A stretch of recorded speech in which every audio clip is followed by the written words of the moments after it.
Chapter 2. The Golden Head and the Song of Reception. After a few days of calm since the canoe, Farasiwa Majini, the water horse, touched dry land on July 18, 1982 at Mama Ali's home in Niamirembe, the world welcomed Suleiman. They say whenever an important person is about to enter the world, they must pass through heavy hardships. Suleiman was no different. He was born with a bang, but his initial appearance caused a bit of alarm. His head was flat, resembling the famous cartoon character Chakubanga. It seemed like a physical result of the struggle on the lake while he was still in the womb. But by God's mercy, there was a woman there, a close relative of Mama Ali's family. Using her traditional expertise and blessed hands, she began massaging Suleiman's head using a towel soaked in hot water. Slowly, with patience and the Creator's power, the head returned to its normal shape. As it turned out, beneath that flat head was hidden a handsome young man, a true handsome boy who had come to surprise the world. After several days of rest, once Biziana regained her strength and composure, the journey back home to Kahunda began.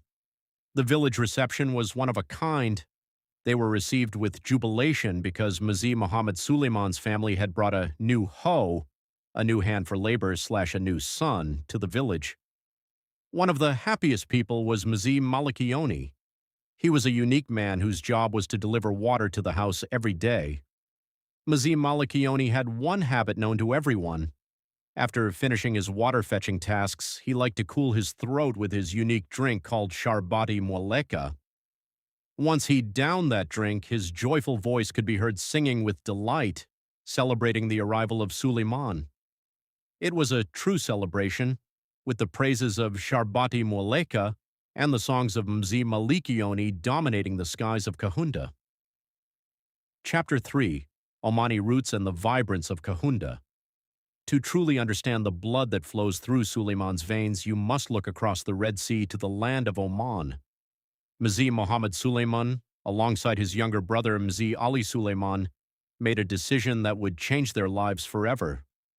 As young men filled with dreams, they boarded a dhow in Oman and began the long journey toward East Africa. They remained at sea for nearly 4 months, battling massive waves and fierce winds, until they finally dropped anchor on the shores of Tanzania. When they arrived in Kahunda, Mzi Muhammad and Mzi Ali built their lives together in unity. However, death knocks without warning. By the time Suleiman was born, Mzi Ali Suleiman had already passed away. But their brotherhood did not end there. Mzi Muhammad took on the responsibility of raising his younger brother's children as his own. Thus, within that house in Kahunda, Suleiman grew up with his first cousins, Hamadi, Faridi, and Suleiman, his cousin and namesake. Village life in Kahunda was filled with incomparable joy, echoing with the noise and laughter of that large family. Suleiman was surrounded by the love of his 3 sisters, Raya, Asha, and Mosa.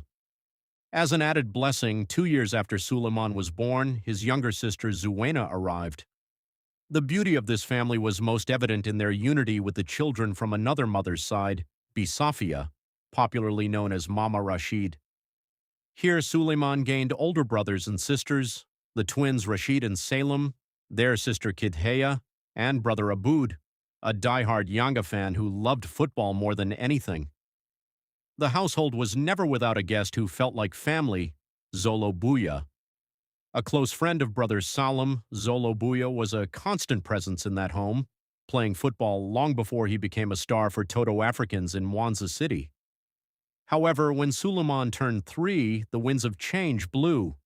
Under the influence of Mzi Hamdan Bunda, Mzi Muhammad decided to move his entire family to Bunda district in the region of Mara,